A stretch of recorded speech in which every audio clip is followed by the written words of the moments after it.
এই যুগের সর্বশ্রেষ্ঠ আউলিয়া ইসলামের আলোকবর্তিকা, সমগ্র জিন জাতির বাদশাহ এবং আশরাফুল মাকলুকাতের আলোর দিশারি আলহাজ হজরত মাওলানা হাবিবুল্লাহ ৯ বছর বয়সে ইরাকের রাজধানী বাগদাদে চলে যান। বাগদাদের নিজামিয়া মাদ্রাসায় কোরআনের উপর তর্জমা করে ১৩ বছর বয়সে সুপার ন্যাচারাল পাওয়ার, তান্ত্রিক বিদ্যা ও জিন পরীর উপর উচ্চ শিক্ষা অর্জনের জন্য তিনি ভারতের কামরূপ, কামাখ্যা, আজমির শরীফ, জৈনপুর, আসাম, চীনের তিব্বত, মিশর, পাকিস্তান এবং সর্বশেষ জিন পরীদের আস্তানা কোহেকাফে চলে যান।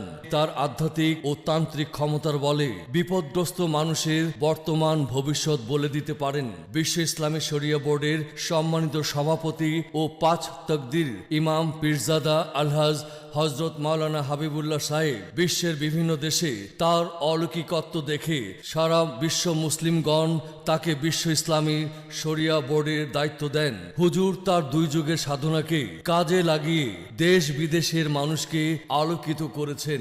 আমি ফজলুল করিম সৌদি আরবে থাকি। গত ১৫/৯/২০১৫ তারিখে হযরত মাওলানা হাবিবুল্লাহ হুজুরের দেওয়া 148 নাম্বারটি কেটে লটারি বিজয়ী হয়েছি। আমি হুজুরের দীর্ঘায়ু কামনা করছি। আমিও আমার স্ত্রী সহ সৌদি আরবে থাকি। হযরত মাওলানা হাবিবুল্লাহ হুজুরের প্রতি কৃতজ্ঞতা প্রকাশ করছি, কারণ আমাদের কোনো সন্তান ছিল না।